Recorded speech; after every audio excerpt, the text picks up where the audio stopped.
Oh, hey, what's up to our sidekicks and henchfolk out there in the mother-loving geek nation? Welcome back to CultPOP Podcast Live, episode 180. If you're new here, this is the place where we celebrate the things we love, like movies, television, comics, our listeners, viewers, as well as some other things that scratch your nerdy itch. Tonight, we're broadcasting to you live. It is Hey, what's up to our sidekicks and henchfolk out there in the mother-loving 8:02. We can hear it. Hey, I'm JD of Johnny Destructo's Hero Complex, located at 4327 Main Street, Philadelphia, PA 19127. It's a rad-ass comic shop that now has air conditioning. It's been like 2 weeks of melting my parts off. sauna. Anyway, come now. There's coolness in there.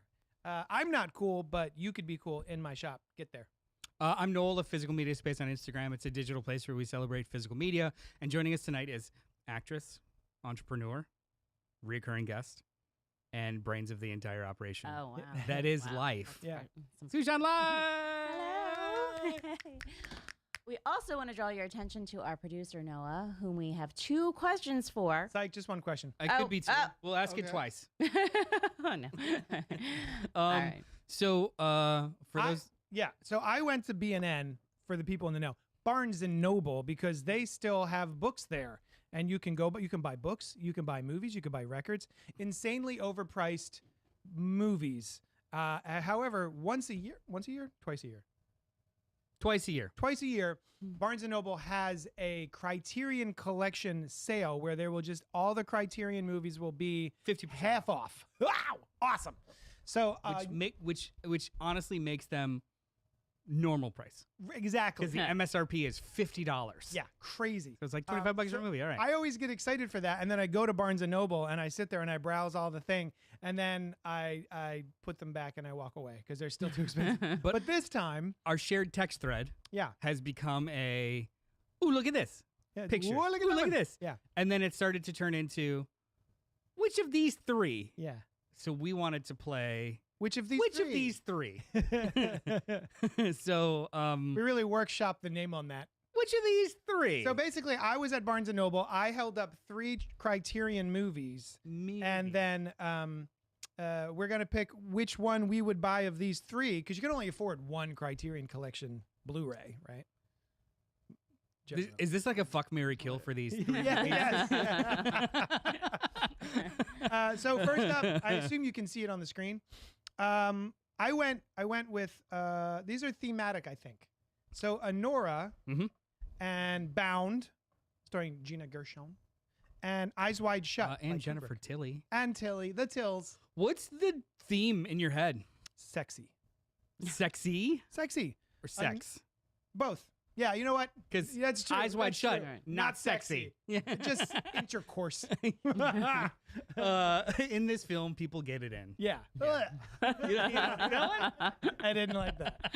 So yeah, between It takes a lot to have that reaction from him. between these 3 sex movies, Anora, Bound, and Eyes Wide Shut, what would you buy?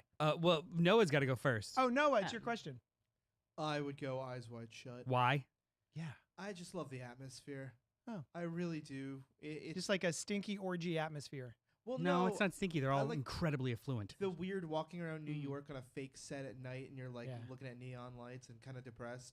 I actually think Eyes Wide Shut isn't like what's the big crazy thing rich people are doing? Yeah. Having normal sex. Like we're so past that as a society. It's quaint. Yeah, right.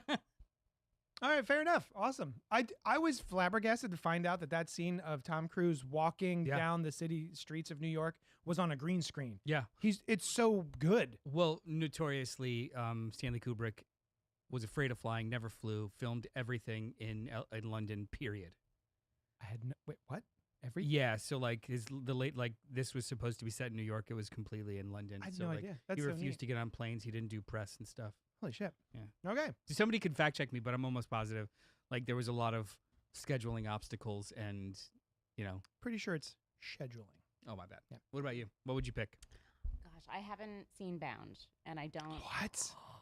That's your fault. I don't know. Everything. Why hasn't she seen Bound? You should see Bound. Okay. It's steamy, Well, but I yeah. guess We're gonna watch it with our clothes We'll go on. with the mystery one because I like. It's a good movie regardless. Yeah. Oh, it is. Yeah. Yeah, I don't want to see a Nora again. So Yeah, and I like, didn't enjoy that. yeah. Yeah. We'll go with mystery. I'll go with Okay, Bound. cool. I don't know. I think I would pick Bound also, the Wachowskis' first movie. Yep. It's such a good crime noir, and Mhm. it just like it is a beat for beat crime noir. It just happens to be a lesbian couple Mhm. as the center point instead of an ingenue and a grizzled detective. Wait, it's- what year was that?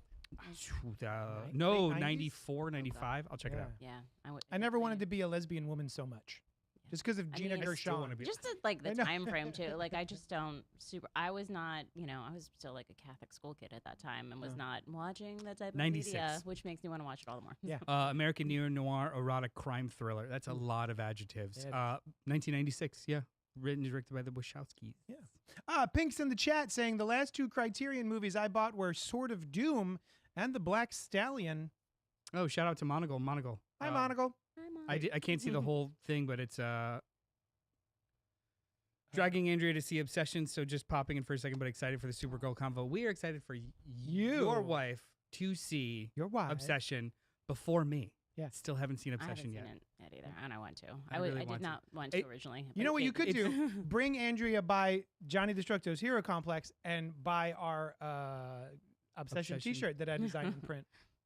Yeah, like it's digital now, so half of my feed is people. Finding it? No, they're spoiling it. Oh, so it's like f- I need to watch it. F off. It's so good. I love it. Anyway, Do we wanna do pick- another one? Yeah, let's do one more. Let's This do is one fun. more. I like Let's do this. one more. all right. So there's that one. So we all bound. I never answered Bound. I have ones. no interest in ever seeing Eyes Wide Shut or Nora again. Eyes Wide Shut. I want to revisit. Actually, it was good when I saw it in Which one? film school. Eyes Wide Shut. Eyes Wide I Shut. have not seen Nora. Yeah. I don't want to. I don't want to poop in your pudding, but it wasn't for me. Let's I was not trying to say think of poop the. in your pudding. I was trying to think of the. I mean, other yuck phrase. your yum. Yuck your What are yum. you up to? Yeah, Like- because poop and pudding, yucky Yeah. together, worse. Yeah. This is a Here we go. Cronenberg and Lynch. This feels thematic. Yeah. Videodrome, Blue Velvet, and Eraserhead. I Video- would go for Blue Velvet. Ooh, I would go for Videodrome. I've never seen Blue Velvet. I'm gonna go Videodrome. Should I see Blue Velvet? I probably, you know what? I saw it so long ago, but I saw it before I ever saw Twin Peaks. Mhm. So maybe I'll like it now because You got it. You got your. I'm okay with esoteric nonsense. Yeah. What about you? I'm gonna pass. Have you not seen any of 'em? Like screw this. I'm surprised you haven't seen Wait, Eraserhead. if you had these covers in front of you though, it's Yeah. just Oh, like, just by the oh shit, covers. which one? I'm gonna say Probably Blue Velvet. Yeah. Yeah, Blue Velvet. It's Because it pretty looks cool. fuzzy. Mysterious, man. Serious. All right, cool. We got one last one. Let's do it real quick. All right. Train Spotting, Jackie Chan double feature of Police Story 1 and Police Story 2, and then No Country for Old Men. This one was not thematic. The theme was JD saw these three movies and couldn't make a decision because I wanted all three of them, but I couldn't afford it. So I went with one. What would you pick? I'm gonna go. Okay. I own two of the three of these, Mhm. and my selection is gonna be based solely on presentation. Mhm. It's Jackie Chan Police Story 1 and 2. What did I say? Oh, no, I thought you were correcting me. Go ahead. No. Train Spotting is one of the best movies I've ever seen, but the packaging is this weird thin folio case that's flimsy as shit. Mm. I have that, and I purchased the steelbook separately to put the movies in because that is the worst fucking packaging of See, any you had movie texted me ever. that, and I was like, what is he talking about? These are just the posters of the movie. I think No. this is fine packaging. You It's meant like literally the it's physicality of it. literally a folder with Yeah. like slots inside and then a book that doesn't like go back in. It's like a record I see. gatefold. It's Don't like awful. it. Okay. And when you put it on the shelf, it's taller and wider than everything else on the shelf. All of the other movies, I hate it. Interesting. I want it to die. But the Jackie Chan set is great. But look at that illustration of Jackie. It's so good. Mm-hmm. And the bright yellow and the black. Excellent cover. Yeah, would you I go with? I would go with Police Story. Great, because I Yeah. did. I know. I own it. And we're gonna watch Toy Story 1 and 2. So infinitely rewatchable. I love train. I do love Train Spotting though too. And I even the sequel. Yeah. The sequel's pretty good. Yeah, Makes I me feel enjoyed old. No Country for Old Men too, but like I don't find it as rewatchable. I Like was gonna it's say, it's well done. There are It's like- scenes from that movie that anytime I see it on TikTok or Instagram, I will just sit there and watch the whole scene. No Country for Old Men is one of those movies that's absolutely brilliant, but it's ruined by just watching it once. Because the whole point of that movie is not what you're watching for 95% of the movie.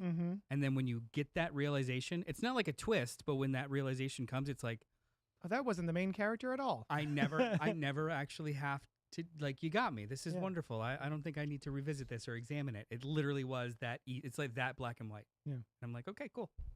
All right. Well, thanks for playing that game with us. Get in the chat or email us at cultpopgo@gmail.com. Let us know which of these movies you would pick. I have not participated in, Oh, I've gosh. been a good boy, and I've not participated in the sale yet. Let's go through some of this chat. I'm excited. I'm hyped up. Oh wait, sound. Oh God, what's happening? Poop in your pudding. Sam says poop in your pudding. Pink says I haven't seen Obsession, but I kind of have to really be motivated to watch soul gross movies nowadays. Yeah. Never That was saw amazing. Eyes Wide Yeah. Shut or Nora for the same reasons. Nora was okay, way overhyped, says the Fourth Wall Live. Pink says Videodrome. That's Sam, my friend. your sound isn't super loud, guys. Just a heads up. Have my volume all the way up. Checked it on laptop and mobile. Noah. I just nudged it up a little more. Muscle Thank you. Geeks, No Thank you for- Country, I like without a good doubt. nudge. No Country is an absolutely phenomenal movie. Like Yeah. every single stitch of it is absolutely phenomenal. But if I'm gonna sit down and rewatch something and or put it on, you know what? No Country for Old Men is the kind of movie that I am supposed to own and will own. But it's not the kind of movie that like, oh, it's Saturday. I haven't seen this in a long time. Is it gonna be Police Story, No Country, or Right. Train Spotting? I'd probably pick No Country third. Yeah, no, agreed. Yeah, Agreed. but it's like Schindler's List. Absolutely phenomenal. Yeah. Schindler's List, Saving Private Ryan. I need to own love these, that. and they need to be Yeah. a part of my. But I don't enjoy revisiting them. Yeah, we had this conversation last week Yeah. with Bird Eater. which one? Bird Eater. Yeah. Oh, Bird Eater and Requiem for a Dream. Yeah. Dancer in the Dark. Movies that I own in my collection, but I'm never like, ooh, it's time to put it on. Do you have any of those? Like, Yeah, oh, no. this is important, but Yeah, I would still like my I don't know, my moodiness. I will still always watch Dancer in the Dark. Like I know. I just like okay, I'll have all the dark feels. go away, JD. I'm watching Dancer in the Dark. I need a minute. We've got one of those octopuses that's like a happy octopus and a sad octopus. It's Dancer in And the I know Dark if or it's- not. it's Dancer the in the Dark DVD or is Jackie standing Chan. up or down. That's it. That's all there is. But for years, I used to watch Fight Club every year, and I haven't done it in a while. It's now. been kind of ruined by dipshits who just like Yeah, but- willfully misinterpret that film. But Yep. it's But I like love it. the late 90s are back now. So like I think people have finally come back around to understanding what it's about, Hopefully. because we had a whole generation of people thinking it's cool Yeah. without Tyler's the good guy. without subtext. Yeah. And now or without context, or with as context, and now subtextually it's back. I wonder for like the current. There's so much talk about disassociating, Mhm. and I'm just like, when there's you want to talk about that? That's Yeah, a different there you go. conversation. But like, Literally. here we go. Yeah. Yes. Pink says, having said that, I can quote Blue Velvet front to back. I don't recommend it for non-Lynch people. I think so far, Pink, I am a non-Lynchian. I've only watched an episode and a half of Twin Peaks, maybe 3 episodes. And I keep like forcing my way through it slowly, but I'm not like, oh, I got to get back on that train. The trick with Twin Peaks, Alice needs to finish it. She needs to finish it. The trick with Twin Peaks with me was watching it with someone else. I tried watching it. I asked her and she was like, nah. Well, I had a good. creepy guy who wrote it for me, so like I. That happens a So I'm just like, I don't want to like. Yeah, there's so many quotes were thrown at me that I didn't know what they were, and it was all creepy, and I just. Ew. It's like, eh. But I would watch it with you. That would You be can great. creepify it for me. Yeah, like I I'd tried. probably be giggling. Yeah, okay. Yeah. Film student Noel wanted to try and watch it, just didn't jive. And then like 20 years later, Sam and I were like, let's just give this a shot. It was something communal about the weird together Yeah. that was a little bit more palpable. Nice. And then by the time you get to the middle of the first season, which is a short season. I think it's only like 12 episodes or something because it was a mid-season premiere. Okay. You're just in it. And then the second season dulls about halfway through, but then comes back. It's good. Okay. It's good. We never finished our intro, but that's all right. Hey, tonight we're going to discuss and review the past week's biggest release and second film in the DCU, Supergirl. That's not all. We're also going to gossip about what we've been doing, what we've enjoyed, some recs, catch up, as friends are wont to do. And a reminder, if you're here live, feel free to comment, like, subscribe, and hit the bell icon. If you're watching this later, do that stuff also. We love a little back and forth, so pipe up in the chat. And also, I love how much chatting is already this is the first time I've been here where it's like it's instant and it's just like everybody's engaged. Hi, that's so awesome. I know these people, but I don't care. Keep going. Oh. No, I mean the chat. Sam says, I think it helped that we watched it in the fall into winter where it was a steady mood in the air. Yeah, no, that's actually true. Not a summer sit. No. Twin Peaks at all. You can also send the show emails. CultPOPgo@gmail.com because we got letters. We have letters? Oh, we have lots and lots and lots and lots of letters. Hey, Cold Popper, says Alice. I'm not familiar. I am devastated to be missing the podcast. Also, devastated that I haven't seen Supergirl yet, but happy to report that I have finally started watching Widow's Bay. I am only 2 episodes in and loving it. Mwah. The quirky offbeat humor mixed with spooky stories on a mysterious island with secrets is so much fun. What more could a girl want? Matthew Rhys is fantastic and gives a wonderful performance as the small town mayor who will stop at nothing to save his little island. To have his little island be the next Martha's Vineyard, even when all things supernatural stare him in the face. And now, a spooky question for you, Cult Poppers. Would you stay on a supposedly haunted island in a haunted hotel or inn? Would the alleged haunting be an attraction for you, or would it deter you? I think you all know my answer. Smiley face. Okay, bye. Love you all. For 100%, I would go to Spooky Island. Yeah. Would you? I would have my little witch kit with me, of all the protective everything. But I would just a fanny pack, like some sage, some crystals, yes, some just like little binding things. I need some salt, enough to make a circle, but not so much that it like loads it. Yeah. But other than that, sure. Yeah, absolutely. Probably not. Wait, are we talking about like a day trip? Sure. I think like there's at least one night overnight. Why? Because that's the spooky part. Well, okay, so in the context of the show, it's actually spooky. Yeah. I'm like, no. I said. Like, it's like submitting yourself to the ocean and Jaws. Like, no. Yeah. I'm out. Yeah. We're the Fair. ones that are supposed to be smarter than everyone behind the screen. Yeah. Making And the dumb you're decisions. actively not doing that. Mhm. I don't Stop. think I would go to sleep. I think I would just, I'm not gonna wait for weird dreams. I'm just like, I'm prepped for whatever. Let's bring out some like need my provisions. monitors of paranormal. Your wife activity. agrees. She says, "Hell nah, no thanks, goodbye." That's why we're married. Yeah. But you know what? Hey, what's popping with you? My what's popping is one of them is I finished Widow's Bay. Oh, wonderful. Hey, Yeah. Noel, what was popping for you this week? Was it Widow's Bay? What? Yeah, I finished 2 shows this week. What? Oh wow. And one was Widow's Bay. Sam and I finished it. My wife, Sam. Put it up on the board. My wife. My wife. It's great. Yeah. I mean, Alice described it. How far have you guys gotten? It's hard to say without spoiling it. We're no longer with the founder. Okay. So there's like 2 episodes left. And also, you know what? I don't know if it is much of a spoiler. What I like about this show, and I didn't expect going in, is that it is a Freak of the Week show. It becomes that, yeah. Right. Yeah. Which I kind of find really charming and nostalgic at this point. So the one that we just watched was sort of a Freak of the Week that involves like a slasher movie. That was like my favorite episode of this season. Yeah. So Patricia. this and the Patricia episode, the witchy one. Yeah. Absolutely fantastic. I love this show. We love this show. Yeah.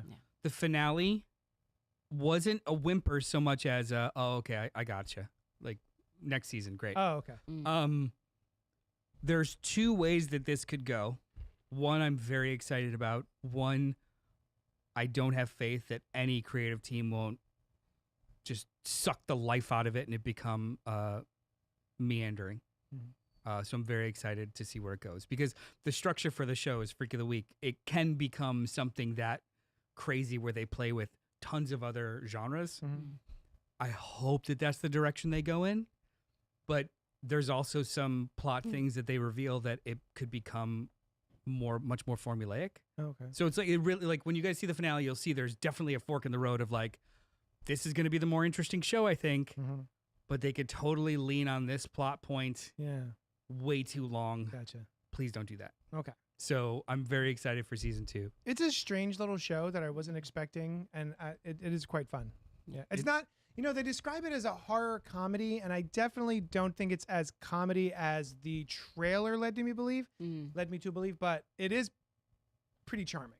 I don't know. It's not like a guffaw, It totally is towards the end. Yeah, is it? Okay. There's a couple of like genealogy episodes. Like it's the side characters that like who's the woman that's always smoking, like the clerk in the office. Her for the entirety of the Patricia episode. Gold. Like I had concerns, but I didn't want to see it. Like when they cut to her and it's genuine funny. But it's like it's the funny in the way that like Shaun of the Dead is, where it's not a comedy because the jokes are amongst the people in the bad situation. They're not doing bits. I'm doing bits in a comedy for the joke. Yes. Right. Yeah. It's interactions. Another comedy that I watched this past week. It's labeled as a comedy for all the award shows. Is The Bear season 5? The final season finally dropped last week. Yeah, it's over. Wow. What? Whoa. Whoa. I had no idea. Season 5, the finale. It's over. It dropped. How many episodes just dropped? 8 episodes. What the fuck? What? No idea. Yeah. Go on, continue. Okay. As someone who loved season 1 and 2, thought 3 was fine, and then thought 4 was a meandering, belly-gazing mess. Yeah. I was very satisfied with the finale. Oh, great. Wish it would have came 2 years earlier. Did you did you watch the one shot that came out? It was more of the same of the shit that I was bored of. Yeah, I was disappointed by that. This was like I think this is a show that overstayed its welcome. Yeah. And especially felt that way too because the like seasons 3 and 4 were super right? Well, basically like should have like they were very what's the term in where they decompressed. Thank you. They were wildly decompressed. So it was like very short periods of time, but then 7 episodes of that short period of time. And I'm going to be honest with you, season 5 does the same fucking thing. 95% of this season is one night in the restaurant. Really? Which works. Huh. Whereas in previous seasons, because it actually goes through a whole like roller coaster of emotions instead of just fucking yelling for 8 hours. Okay. Like I feel like emotionally they kept hitting the same beats over and over and over and over again. And I know that that's the nature of the problems that a lot of these characters have, but narratively it became exhausting more than it did become revelatory. And I was just a little tired of it. With that said, season 5, I think it sticks the landing. It was very good. Awesome. I'm excited. I'm It's excited like, to go back I to had it. no idea it was out. Yeah. Done. It was very and good. like There's too many things dropping, and I never know when anything. We're happens. also just like exhausted and crashing out. Like we keep pretending that. Well, you get up again, but I keep pretending that after we put our child to bed, that I'm gonna get back up and watch an episode Well, of to be something. fair, and I'm You're not suffering making heat it. exhaustion for the last 2 weeks right. too. I get up, but I'm only up for another 20 minutes to a half hour. So yeah, you're not missing that much. Speaking of which, though, one of the things I watched 2. I'm gonna do 2 real quick. There's 2 things that I watched whilst you were sleeping. One was a movie. I wasn't watching her while she was sleeping. You put the TV on for her while she was sleeping. Was watched her. a movie called Game Night. Yeah. Which came out in 2018. It's a pretty recent movie. It's directed by John Francis Daly and Jonathan Goldstein. Yep. The Rotten Tomatoes has it at an 85%, audience score of 78%. Too low. These numbers are too low in my estimation. A group of friends who meet regularly for game nights find themselves entangled in a real-life mystery when the shady brother of one of them is... What an interesting sentence. When the shady brother of one of them is seemingly kidnapped by dangerous gangsters. This movie has Rachel McAdams, Jason Bateman. Yep. Coach Taylor. Wayans. I think it's Damon Wayans Jr. What is Right? this? He plays Hal Jordan. He's the new Hal Jordan. Pierre? No, other guy. Hal Jordan. Oh, Kyle Chandler. Kyle Chandler. Yeah. And this is a... Billy Magnuson's in it. He's awesome. Billy Madison? Magnuson. Oh, is that what the Magnuson. kids, the handsome boy's name is? Yeah, the handsome boy with the curly hair.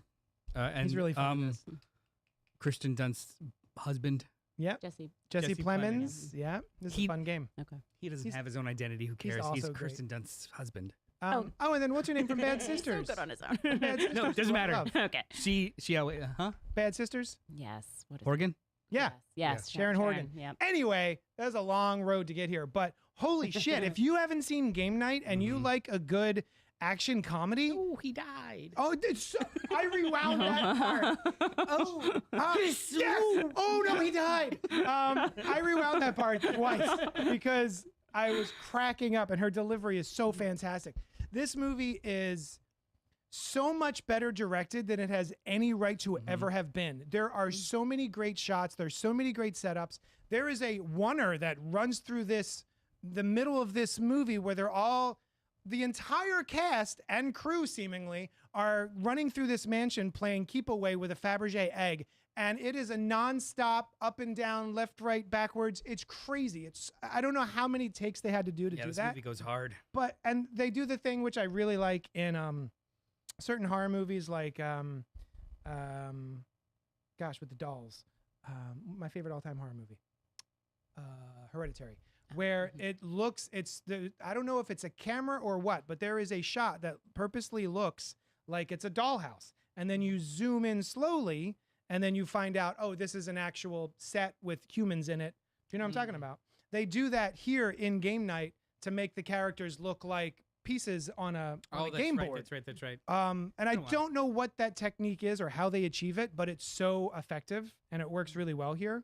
They use it several times, but it's a baller comedy, man. It's really funny. The action's really well put together, and it's a slam dunk. I love this movie. I was more so the second time. Yeah. I remember enjoying it the first time, and I think I was so swept up in everything that I wasn't actually like locked in and paying attention to what the camera was doing. This movie's an A+. So good.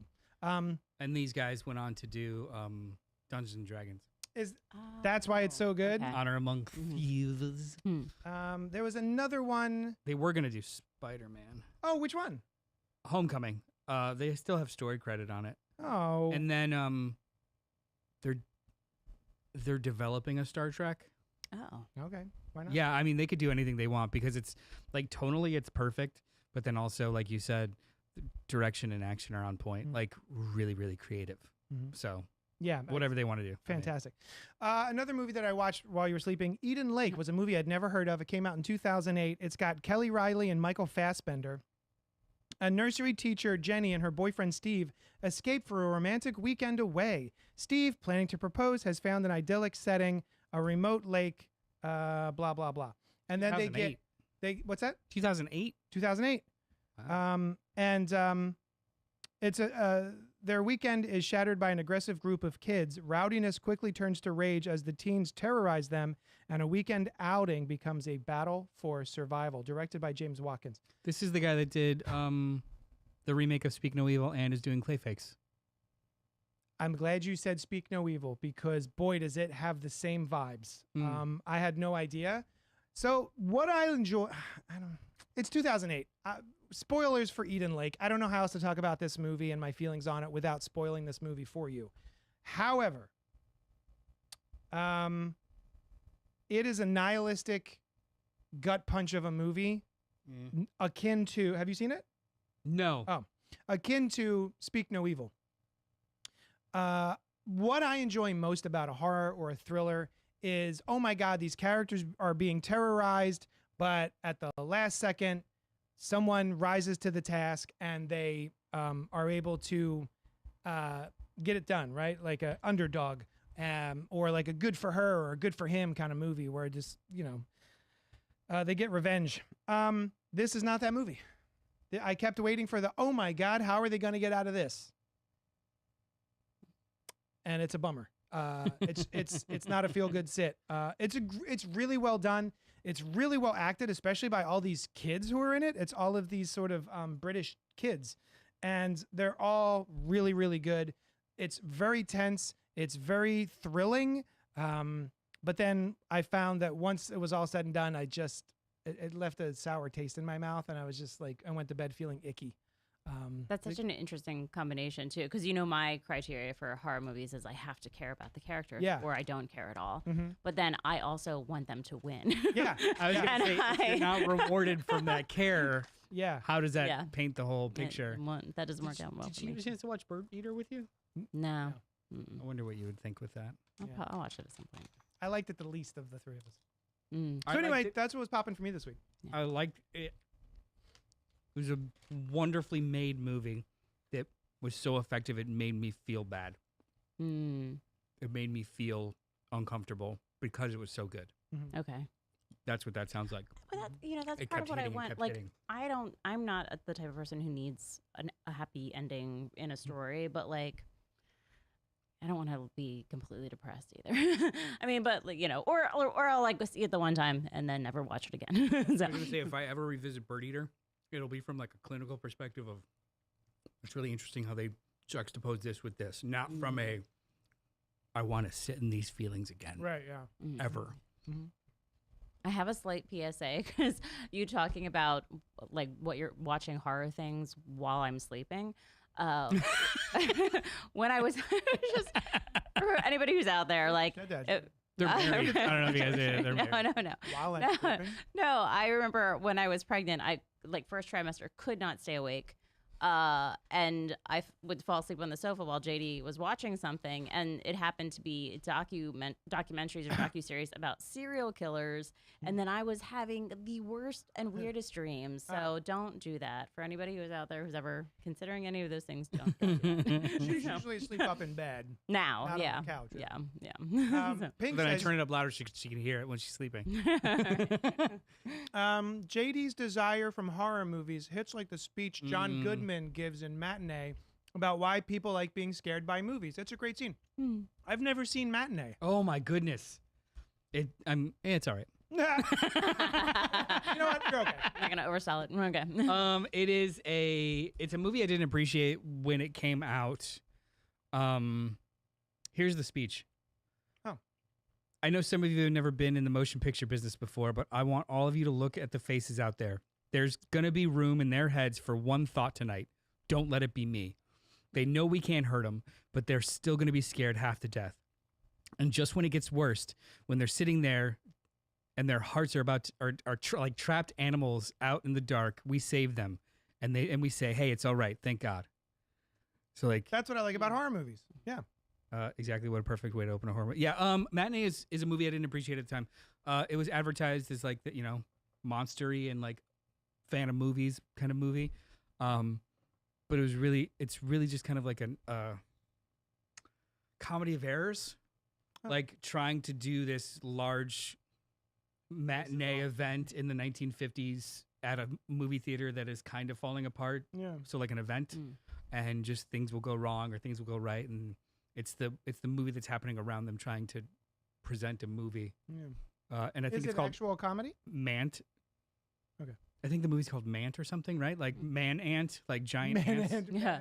Yeah. That's great. I'll watch It's anything amazing, with but I'm John Goodman obsessed now. with 50s sci-fi movies. It's my absolute favorite genre, really. Aw. That's awesome. There was a I shouldn't even bring this up, but there was a movie that came out, I want to say maybe 15 years ago, 20 years ago, and it is a spoof of 1950s sci-fi movies. And I wish I could remember what it's called. I'm going to look it up and get back to you, but it's so good. Give me details. I might be able to guess it. I just did. It's a spoof of 19 it's Oh, like yeah. I believe it's black and white. It's a comedy. It's very specifically a comedy.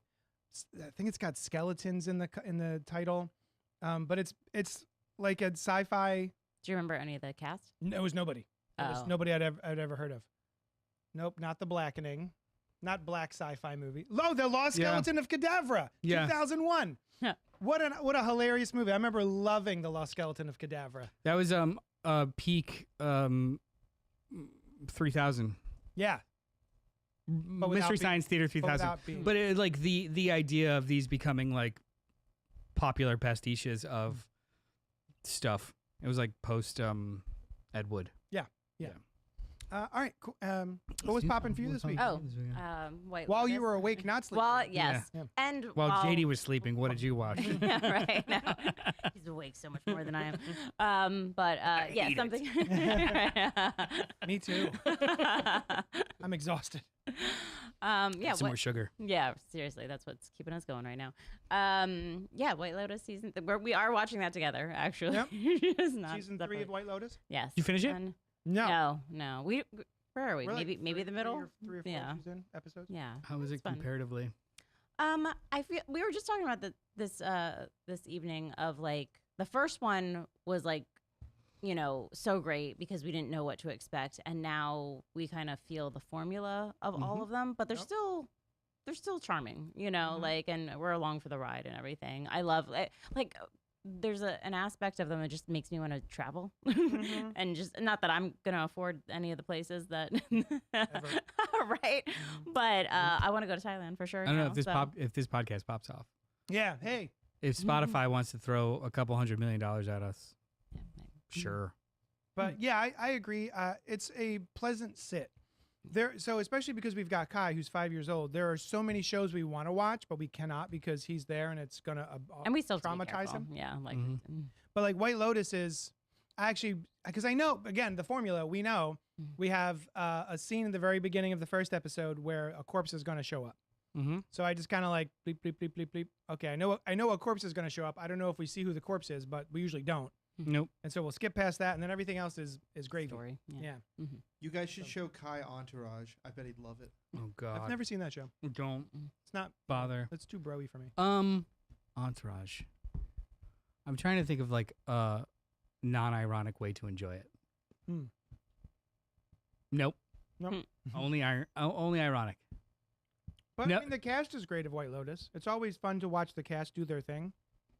Yes. But Because of And it's that well formula. cast. It's Yeah. really well cast. Because of that formula, we didn't watch the third season. Yeah. Not in any kind of protest, just in like that's out. Mm-hmm. All right. Mhm. Like there's gonna be a dead body. We're not gonna find out who it is until the end. There's gonna be a lot of people fucking other people that they're not with, Mhm. and rich people being awful, because that's the point. It seems. yeah. Yeah, like I'll watch it eventually. Okay. Yeah, but it's good that it's still good. Yeah.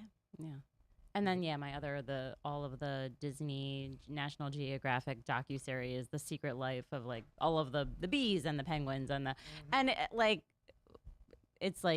it's on all the time that we're not watching something else because our child loves it. But it's also when I see Kai watching it and enjoying it, like it's like, oh, you're definitely my kid. These things. He's quoting it and stuff like yes. that. Yeah. What's your favorite one?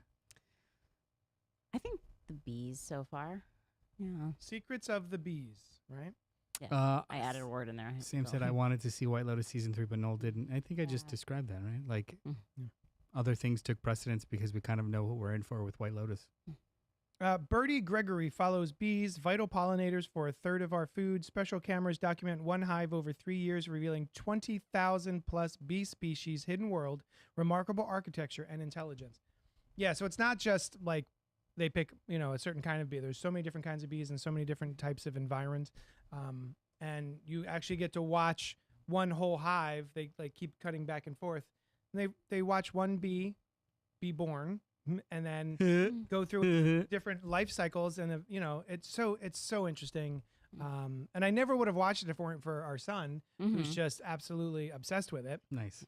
It's really interesting. It's really well done. And keeps trying to pick up bees with his bare hands. I'm like, Yeah. no, let's not. Even after he got stung on the finger by one and was very upset He's by like, I it. just want to see one up close. Talking to you, kids. Stop touching bees. I have never been stung by a bee before. Oh, it's not pleasant. I mean, I didn't avoid it because I thought it was fun. Like it wasn't like I can't wait. So I guess that's what's been popping for us this week. Yeah. Yeah, we did it. So now to the meat and potatoes of this endeavor. The super and the girls. Supergirl, 2026, written not by Jack Clark, by Uh-oh. Anna Noguera. And Nicole Smith. Anna Noguera. Yeah. Nogue. All right. Directed by Craig Gillespie, starring Millie Alcock, Eve Ridley, Jason Momoa, David Krumholtz, and David Cornsweet.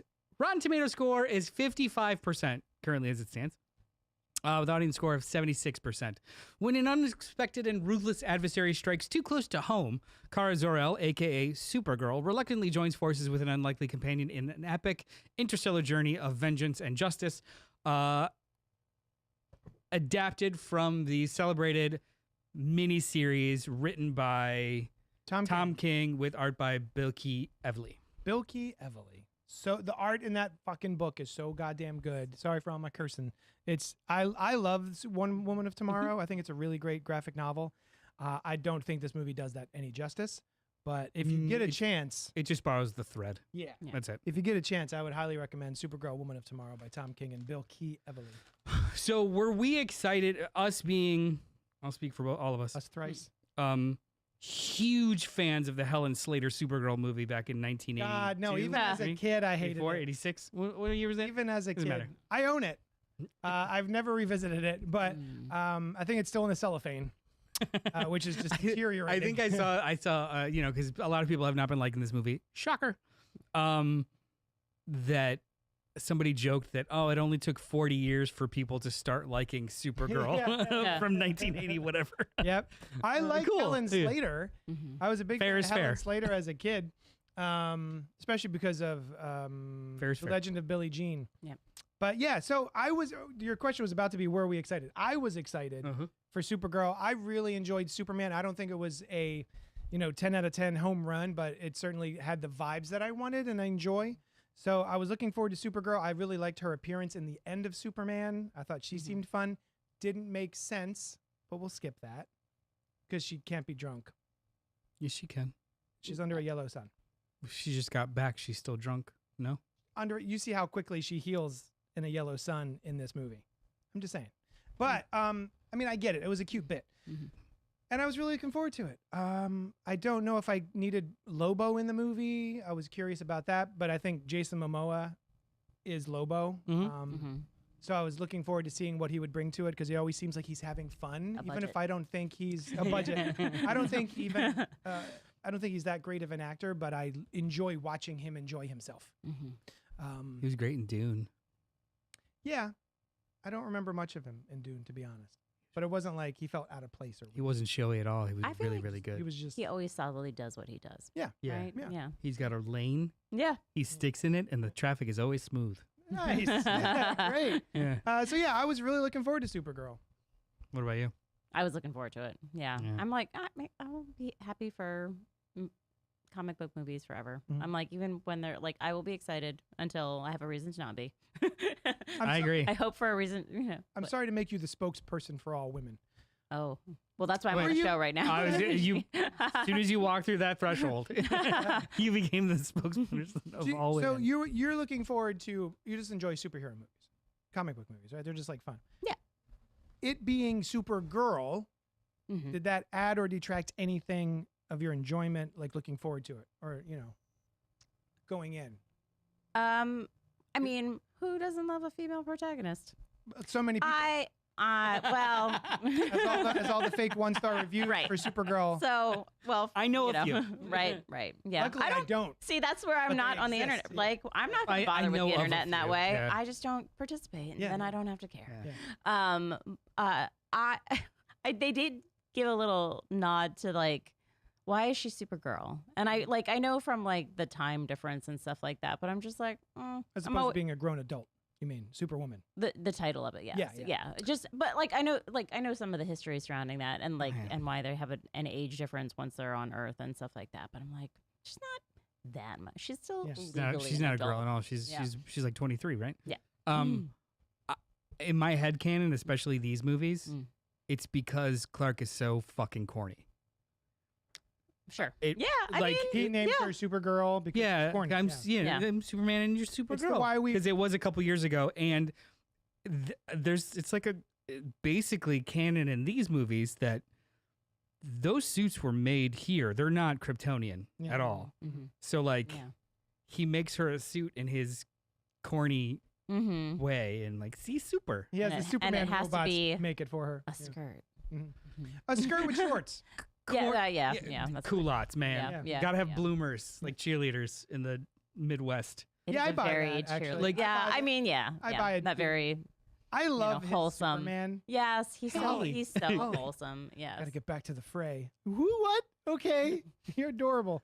Wait, so were you looking forward to this? Oh, absolutely. Yeah. I mean, even if it wasn't based on a comic that I truly loved, I was still just hyped for a superhero character movie that is not another Batman movie or is not another Avengers movie or is not another.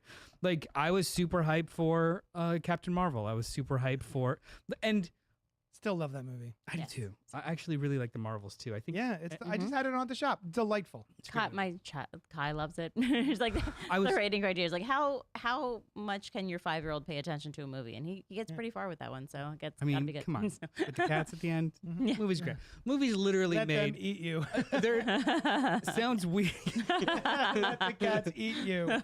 And then the to memories, who's that for? Me. Mhm. Like, what 12-year-old would necessarily get the reference that they're doing Sondheim jokes in the middle of space cats eating people? I mean, cool 12-year-olds. But I was always hyped for these, and I took my nephew to go see this, and afterwards we were talking about it.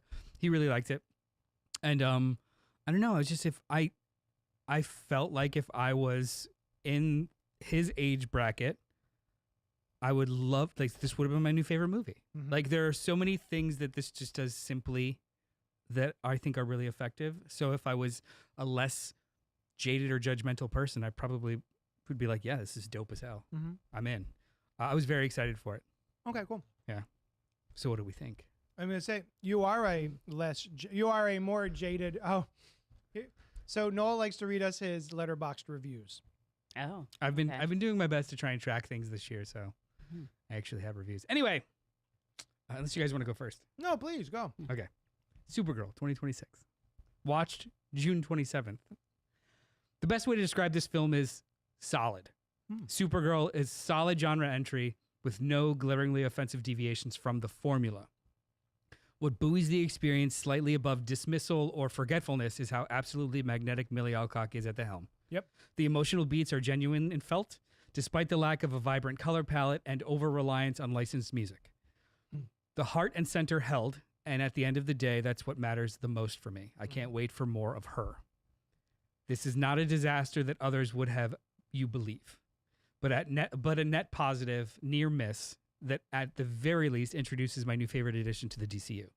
Lastly, they really should have leaned into the source material's aesthetic. The vibrancy and whimsical oddities of space juxtaposed with the pitch dark themes of this movie could have resulted in something truly memorable in lieu of something feeling safe. Update today. Because I kept thinking about it. It's actually about the ending. I'll hold off on this update. Spoilers. Yeah. Oh, yeah. We're gonna talk about our main thoughts, but then we'll get to spoilers. 3 stars out of 5. Oh, great. Awesome. Middle of the road. Well, Yeah. a little above middle of the road. Good. What did you think? I enjoyed it overall. I mean, because I had read Woman of Tomorrow, where they use the word woman. Supergirl, Woman of Tomorrow. Yeah. Like, thank you. Thanks, Tom King. I checked my letterbox. I gave it 3.5. Yeah. Yeah, I feel similarly to that. There's a lot of ways in which it didn't compare. I think they made some smart changes for the movie and to modernize it for the current audience. Though I loved the graphic novel. Yeah. So, they're very individual to me, and I'm sorry to interrupt. It's so neat to say that they updated it, even though the book is only a couple years old. But right, the book itself because of is the vibe. So Yeah. golden age. Yes. So Yes. incredibly Yes. golden yeah, age. and Yeah. like There's it's a- so floral and But even Yeah. even the Beautiful. plot mechanics of the book are very, very corny comic booky. Yeah. Yes. Yeah. Like Pegasus having a whole like talking role in the Yeah. third act. Like that's stuff that you can't necessarily do for modern film. Yeah. I just thought Without it yeah. being completely different Yeah. or animated. I don't know. And for me, I love the space aspect because I'm a sci-fi geek. Yeah. So, you know. But yeah, I look forward to, I mean, I think a lot of other things I have to say are wrapped up into spoilers. So Okay. I'll just Hold on. Yeah. Yeah. Recommend. Yes. Yeah. I also recommend it. 3.5 stars. As I said, I really did enjoy it for the most part. I was, kind of gunning for it to succeed. I thought it was going to be a big fun blast of a movie, and I think it succeeds mostly. I wish it didn't look like Guardians of the Galaxy 4. I don't think it looks that good. But because you were talking about having more light, and then you run into it's going to look even more like Guardians of the Galaxy. And what I love about those movies when they came along when they did, after being steeped in the MCU for so long, that cosmic stuff has a completely different visual aesthetic than Earth stuff, and the juxtaposition was so large. I love looking at Guardians of the Galaxy with all the neon colors and everything. It's so fun. I think this needed some sort of visual element to differentiate itself besides being, we're Guardians of the Galaxy, but even more Western. Like everything's dust jackets and sort of like sepia tones and gray.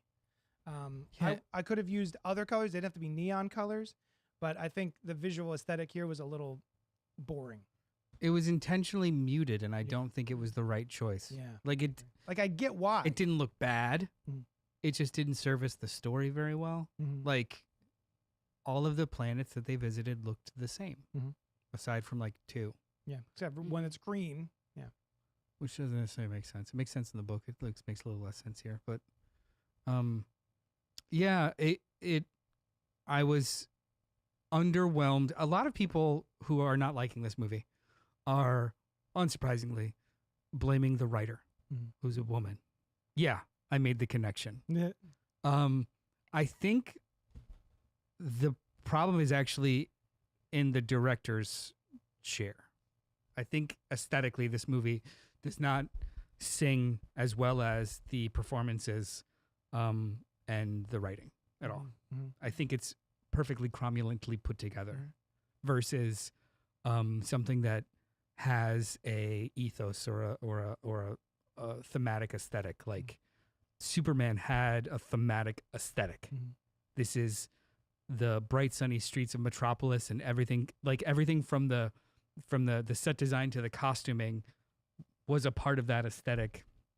This just feels borrowed, like a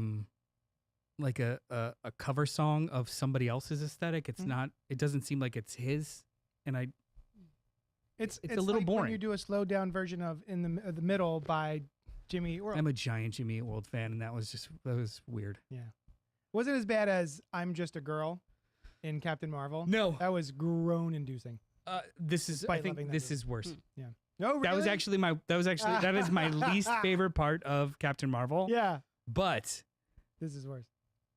It fits within the theme of the movie and the time frame of the movie because it's the early 90s. Yeah. So like diegetically it makes sense. Yeah. And thematically it makes sense as the needle drop. Here it's just weird. Yeah. And egregious. And literally it is your final 3-dimensional moment of catharsis, and it grinds it to a fucking halt. It's weird. And choice. I did not like it. But it didn't ruin the movie for me. Yeah. Stuff afterwards kind of did. All of us recommend it. Yes. Yeah. I recommend it. I actually think this is, when people are saying like this is the worst thing I've ever seen, you have lived inside and not watched anything. Yeah. This is not the worst. This is like not even the worst 10 or 15 superhero movies at this point. This isn't even in the worst 3 DC movies ever. I agree. In the last 10 years. Like this is better than half of the DCEU. If not more than half of the DCEU. So I think people need to calm the fuck down. hyperbole is what has traction now, Yeah. not consideration and things that didn't work for me in this movie. I want Forgetting the spoilers. 1 second. Okay. Things that didn't work for me in this movie, I want to understand why they didn't work and then kind of pinpoint it. Not, this fucking sucked. Yeah. Mm-hmm. End of sentence. And I think that is completely missing from the audience score is 76%. The Rotten Tomato score is 55%. That 55% is actually probably quite fair in so much as a lot of those are 2.5, 3 out of 5s. What? The aggregate is favorable. The RT score is usually an aggregate of actual publications and people, Oh, I see. whereas the audience is just blah. Oh, so the review bombing Is the audience is scores. the audience, which is still at 76 with all the review Yes. bombing. Holy shit. So half of those, Huh. a good portion of those 55%, this sounds like cope, but it's true if you actually read about how these are done. Half of that, a good chunk of that is people like me or like Matt who are like, there were things that I really enjoyed, but 1 or 2 choices were made where it kind of puts it in the 75th percentile as opposed to the 85th percentile. Yeah. And that's counted as an unfavorable. It's a thumb up and down. Mm. This is a middling movie, Mhm. and I don't think that that's bad. Mhm. I think the scores are on par with Man of Steel, almost like beat for beat. Whoa. Yeah. Holy cats. I think Man of Steel is a little higher, but it's like 56 with actually. To me, this feels like what was it called? Phase 1 Marvel movie? Mm-hmm. Oh, I think it's it's like It's like Captain America. Like it's a perfectly This made is like film. Yeah. fuck, Captain America is brilliant. This is like Iron Man 2. Oh no. Yeah. Oh, I haven't revisited Iron Man 2 since I saw it. That's how much I don't like that movie. Man of Steel from 2000, whatever it was, 12, Mm. 13. 56% Rotten Tomato score, 75% popcorn Wow. meter. Whoa. Okay. That's this kind of movie. And honestly, too, a lot of the beats at the end. Yeah. Have you thought about that movie and this movie in concert with each other yet? No. I don't really think about Man of Steel very often. Well, let's get into spoilers. yeah, spoilers I for actually- I mean- Supergirl starting wait, right now. Before we get into spoilers, do you want to say something? I'm sorry. No, just minimally. I like this better. As like Than Man of at a Steel? first glance, I liked it better than Man of Steel. So like if it's scored like, yeah. I'm enjoying it. Yeah, for sure. I'm going to revisit this movie a lot more. Than Oh, I've same, revisited it, yeah. I'll probably revisit this movie as much as I revisit like Black Widow and Captain Marvel, Mm. which is surprisingly a lot. Yeah. Because they are very good passive sits. Mhm. Like pop that bitch on and like, oh, this is a cool part. I like this part. I actually oh, that's haven't really funny. rewatched Black Widow. You should. It's delightful. But I do put on Captain Marvel and the Marvels at the shop a lot. Yep. Yeah, really fun movies. All right. oh yeah, my update. Update. Yeah. Colon. From his letterboxed, if you're just getting here. I wouldn't have minded the ending had the movie properly earned it or not had the main character actively avoid it 10 minutes prior. It's unnecessarily muddy and a big sticking point for many that I cannot argue against. Still enjoyed it overall. What I'm referring to is that she chooses to kill Krim. Yeah. Mhm. Fine. Her journey and everything she says to Ruthie doesn't necessarily comport with that choice. However, she sees Krem do a lot of fucking awful things, and I get it. 10 minutes prior, she actively stops Lobo from killing him and actively stops other people from killing him. Mhm. So that suggests to me she wants it herself, Right. which is not something that comports with the character No. for the whole movie. No. Right. So it feels like a short-term choice Mhm. with no long-term consideration. Mhm. And that's the same feeling I felt with Man of Steel, where he chooses to kill Oh, Zod. Zod at the end. Mhm. It's a short-term narrative choice Mhm. that doesn't comport with the rest of the fucking movie Yeah. and kind of puts your main character in a position of confusion. Yeah. Mhm. Where I think this is not a complete failure like Man of Steel was, is Kara is fucked up. The whole movie's about trauma. So it is more believable for her to come from this point without it feeling like a betrayal of the character. Mhm. Mhm. But for homegrown Clark, Yeah. it never felt like an option. Never. Right. And it's still like no matter how many times they tried to kind of like keep painting over it, like you had Mhm. no choice, like He did. still Yeah. never felt like an option. Mhm. This was her actively killing him. Yeah. Unarmed. Yeah, Yeah. Like it was murder. And I still wish they made a different choice, I do too. right? In story wise. Especially interestingly enough, not the end of the graphic novel. Nope. They put him in a place called the negative zone. I'm sorry, the Phantom Zone. Negative Zone's Marvel. The Which is Phantom very Zone, true to like the Superman story. Yeah, Right? Yeah. Of like it is a Okay. prison. Mhm. Not corporeal. What's the opposite of corporeal? Non-corporeal. Dimensional. Dimensional. Like it's Yeah. like a It's a pocket it's a fucking universe. ghost. Yeah, it's a Yeah. pocket universe. It's a ghost prison where everything's intangible. And so he stays there for I don't even know how long. It's until like 100 and something years. Yeah, Mhm. like And he then- comes out like a grizzly old man, and they let him live. So it's interesting that in this movie she stops multiple people from killing him and then does it herself.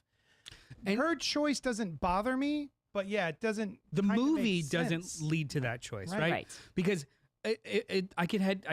in canon it makes sense of she watches him fucking traffic little girls, Mhm. murder these parents, slit this woman's throat, almost kill her dog, Yeah. all kinds of awful shit, and the audience gets to see all that. So this is supposed to be a good for her. You've earned this. But the movie doesn't lead us in a direction that feels like a choice Yeah. she's allowed to make. Especially also in the idea of like when you hear from her parents about being good. Yeah. I think that it served a greater good, but that is not her being good. Right. No. Because like when we pull back from that moment, it's like what is good for the sake of actual good, and like it's probably not murder. It's No. probably a different pursuit of justice. And that's so to me that's what makes Superman interesting. Mhm. If anybody that reads comics is gonna listen to this, I'm sorry. I really enjoyed Brian Michael Bendis' Superman. Yeah. So did I. And it's Hated. Mm. Much maligned. virulently hated. Mm. Because his the way he treated the character of Superman is the conflict is not how hard it is to succumb to power. The conflict is how hard it is to be good Yeah. when you can do anything. Yeah. And that was And infinitely we don't more interesting. see it in the world. No. So it's written into fiction because we don't get to see it, and so that we can believe that it still exists. Yeah, like You know? she Brian Michael Bendis. She earned it. The movie wants you to accept the choice, but it doesn't feel like it earned it. It just like hit it, especially because a lot of things that happened right before it didn't make any sense. Feels like an afterthought. Mhm. And then, there's interviews with the writer and director about how they're like, well, yeah, Ruthie killed him in the book. I'm like, no, nobody killed him in the book. He didn't die in the book. Mhm. Like, they just completely misread the text, Mm-hmm. which has pictures. Yeah. Yeah. So it doesn't vibe very well like with me, but I also am fine that she does it. Just strange. Exactly. And that's Like I'd kill him. Well, it's I'm how they feeling changed weird the about it. story, though, too, because, I mean, they did make it trafficking, and it's like, well, it's a woman empowered to save other women. And when you create that, then you make that okay as well. So, Did you listen to the film cast? I did earlier today. Yeah. But there's in the conversations between her and Ruthie, mhm. she never, at least that I can remember, expresses doubt or pause that maybe he should die. Mhm. She never tells. We never are told by the audience is never told by her that this is a hard choice. Mhm. It's literally only given no, Mhm. and then she Mhm. does it. So Mhm. does that make her a bold-faced liar the whole thing? Does that make her weak in a moment? The movie doesn't tell me. It doesn't like communicate the choice for me. It just, if anything, it feels like a beat. It Mhm. feels like a plot point for me, not for the characters. Mhm. I want to see him die, so Mhm. they're going to let him do it, So- as opposed Yeah. to it being a betrayal of her or not. I think I don't remember her stopping Lobo from killing him. Oh yeah, it's on the ship. Lobo literally says, like, he's about to kill him, and says the girl deserves her revenge, and she's like no, and stops Lobo from killing him. Did you go to the bathroom? I thought How dare you. I interpreted that differently. I thought he was like, I'm going to save this guy for her. Yeah. right? Okay, was it Either so that well, she could be the one to do it because he was somebody? Who, Oh, I thought he was That's how I took gonna it. kill him. Like No. he regardless, that's still No, works. He Like- knows this kid is a badass already. He knows that she's actually capable. I part of like where I give this, like, even though I don't necessarily like the story choice, Supergirl's character like doesn't have any attachment and then sees more of the evil as it exists. So I think that like the decision is evolving. I think somewhere along the way she just decides that Ruthie is just not going to do it. Like, you know, she's going to prevent that. But I think a lot of times along the way she's still like deciding for herself based on what she's experiencing. So was she putting on a show for Ruthie, you think? Well, Oh, yeah. I think she was being a parent. I think she was being protective, an yeah. aunt, right? She's being Yeah. like an aunt. Because on the show, the other show, the film cast, they're talking about like how they're talking about how Supergirl is like, for A, don't become me, but also B, you don't want to be a murderer, blah blah blah. And they're like, well, there's nothing about Supergirl's story that says that she took revenge on somebody and has learned that revenge is not the right path to go down. That's But like, that's not a point. you don't have to. I don't think you have to have that experience No. to talk to a young girl and be like, hey, murdering this man's going to mess you up for the rest of your life.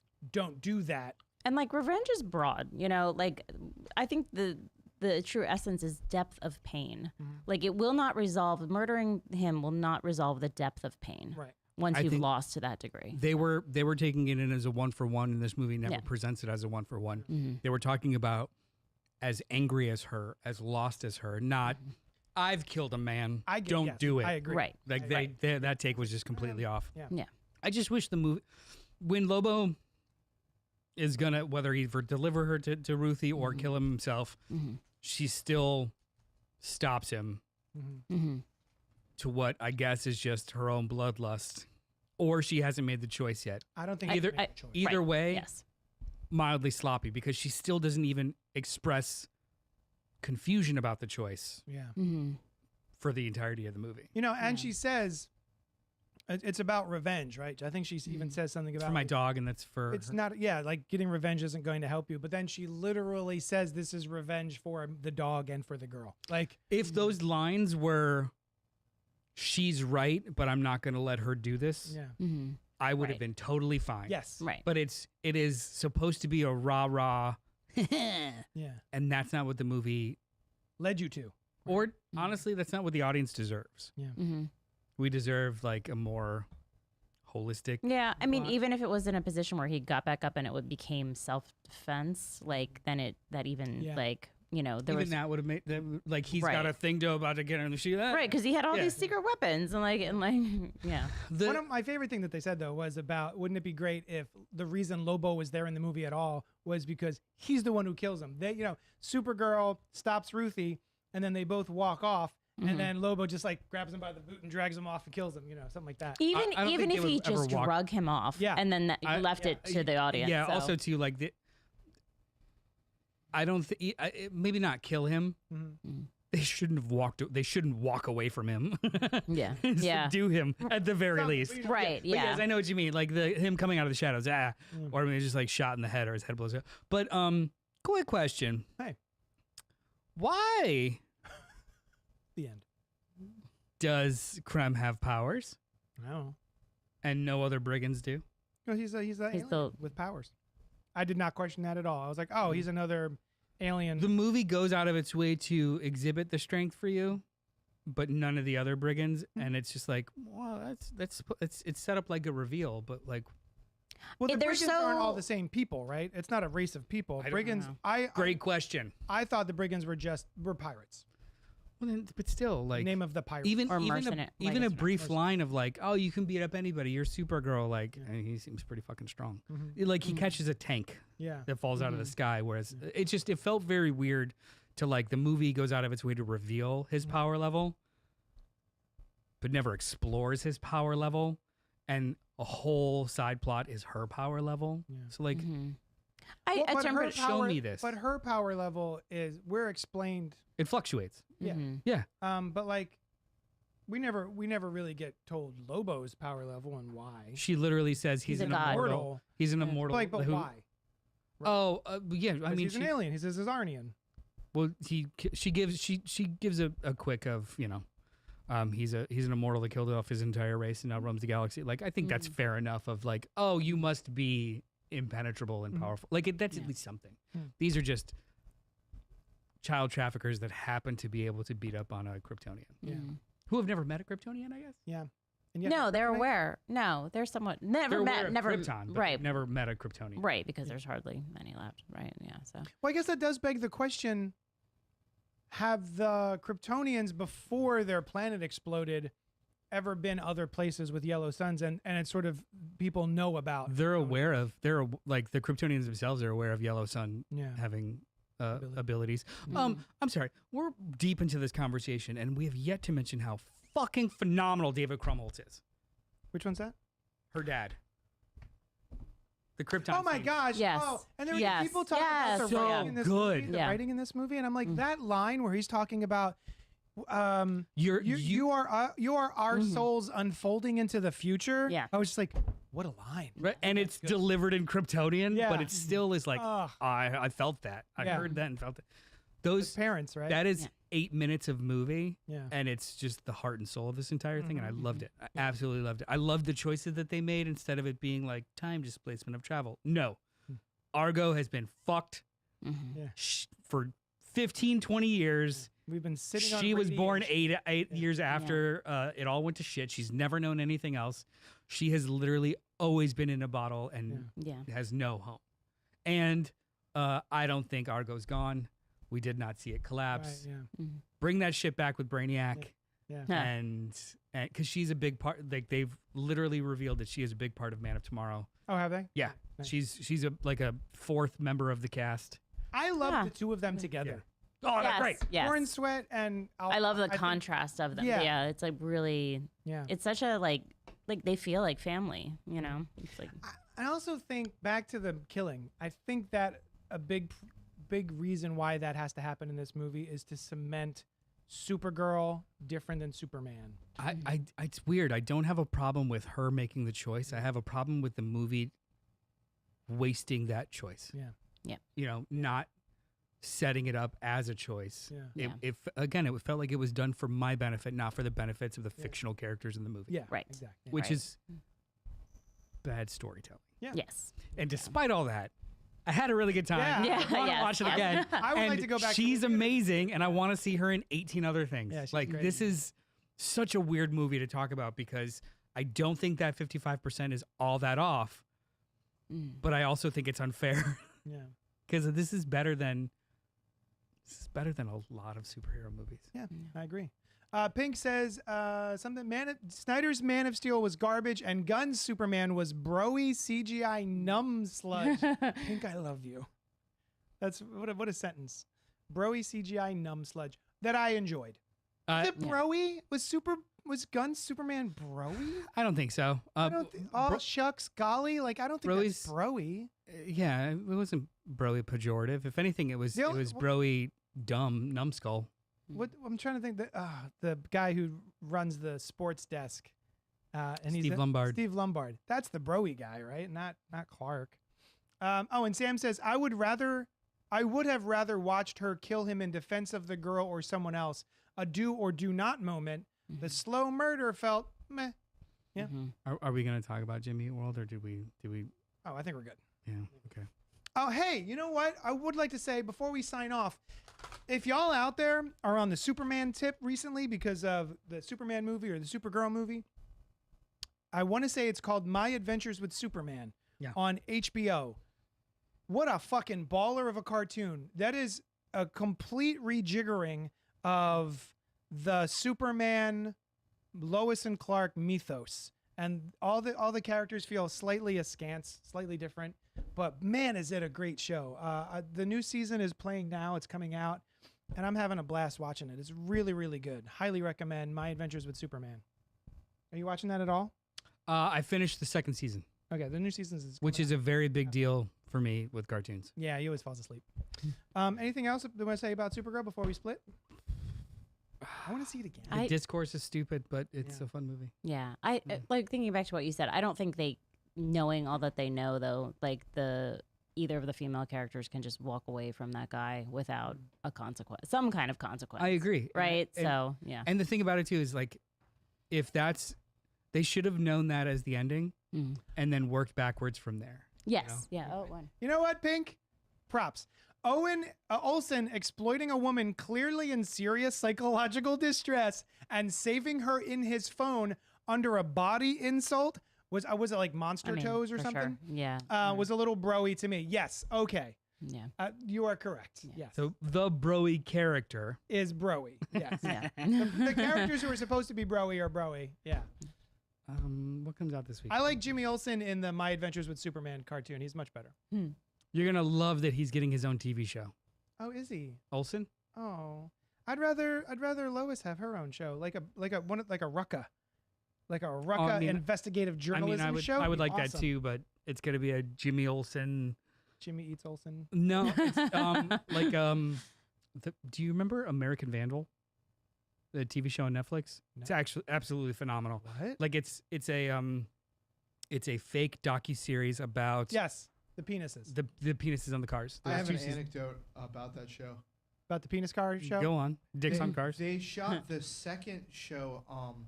So private equity bought my college out in Portland, Oregon, in my final year of college. And during the final year, they used my school to film that show. So I'd walk around college with a bunch of fake high schoolers walking around, and I would pretend they were other students, and I'd say hi to them. That's pretty. That fun. was the Brown Note season. Yes, it was. That was funny. Either way, highly recommend. It is perfect satire because it understands what it's satirizing so incredibly well. Like, did you watch it, American Vandal? I think we watched like one, maybe the first episode. So if you've seen a lot of these true crime documentaries, there's always like an instance where it's like they'll use like an animation to show you like where people are or during an event. Like, oh, they were in the car, so the shooter wouldn't have been able to do this, or like, you know, like OJ wouldn't have been able to get here and here at the same time, and those showed an animation. A large part of the case in this American Vandal has to do with retelling a story that happened the previous summer at camp, and that would speak to somebody's motivation. And it was a story about how one character got a hand job on the dock, and others, someone was claiming that it was videoed and it was as blackmail, but where they were during the events weren't comport with them being able to get a good video. And there was a whole animated sequence of like little stick figure animatics of like hand job. Like it understood the assignment so fucking well that it just kept yes-anding itself. It's honestly one of the best, funniest things I've ever seen. Oh, it's so good. And I think it's like 8 episodes. See, to me, that's too much. Like, I get it. We watched the first episode, and I went, "Oh, I get the joke. I get the bit. I'm good." It was good. But either way, it's supposed to be. Gorilla Grodd is going to be featured in it, and it is kind of like investigative one-offs, or like it's like sitcom-y, not The Adventures of Jimmy Olsen. Okay. Yeah. I mean, I'll watch it. Like probably Who's like behind it? Anybody? those guys. Oh. The American Vandal guys. Oh, those guys. Oh, I thought. Yeah, that's why I was talking about American Vandal in general. Like those guys that did Perfect Mockumentary are making a DC show featured Jimmy Olsen, who's in charge of the social media desk at Daily Planet. How are you feeling about Gunn's DCU currently? So same way I did the week before I saw this movie. I don't think that this movie. Looking back at like what we have, the cartoon with the monsters. We have variety. Yeah, I'm down. I think he's mostly concerned with his Superman story, which I'm totally fine with. No, I mean I want more. Yeah, but it's coming out slowly. Yeah, I think the real test. So like one modest movie after what I think is one great movie and like 3 really solid ass TV shows. is not a deal breaker and they're going to cancel everything. Like they're literally deep in production of like 4 other things and like relax. Yeah. It is about the box office for them. I think Green Lanterns is probably going to be, or Lanterns is going to be more of a make or break of if they're able to shift. If I was going to say anything negative about Supergirl, I think that it doesn't successfully shift tone from the other Superman movie or characters in the Superman movie very well. This Lanterns movie is going to employ characters from Superman, completely aesthetically different, and then characters from this Lantern show are already announced to be featured in the next Superman movie. So how successfully we'll be seeing some of these characters in like what looks like a gritty rated R thing move back and forth, I think will probably be the make or break of if this is going to work. It works in comics. It works in publishing. I'm fine. And I like Marvel's kind of doing it too. You know, they've got Punisher hanging out with Spider-Man. Yeah. We'll see how it works. I think that's like the next phase of shared universe. Like they don't all have to look and touch and feel the same, but they do exist in parallel with each other. And I'm excited. I like that he's doing that with Creature Commandos and Peacemaker and wow. shit. I'm so sorry. Pink shocked me with I really liked Peacemaker, which kind of shocked me, she says. That feels kind of bro-y. It's kind of post broy though. It knows it's broy and yeah, it's true. It doesn't. The broiness is part of the bit, right? It's a feature of their flaws, not. Yeah. It doesn't celebrate the broiness. Yeah. But goddamn, everyone is it hates broy. that guy because he's so Yeah. I love that show. I haven't watched season 2 because it's so insanely violent that we can't watch it with Kai. We have to watch it after we finish Widow's Bay. There we go. Yeah. Yep. All right, we did it. I want to go see Supergirl again. I'm definitely going to buy it on the 4K Blu-ray. Oh yeah, I already pre-ordered it. Did you pre-order it? Nice. All right, thank you so much for hanging out with us. Email us at cultpopgo@gmail.com. Let us know what you thought of Supergirl or anything. Just tell us what you're thinking about. We want to hear what your thoughts are. Visit Noel on Instagram at physical_media_space. Awesome. And then you can find more Sushan here on the show eventually, maybe? Maybe. Yeah. All right, thanks so much for hanging out with us. We'll talk at you later. If you're lucky. Bye.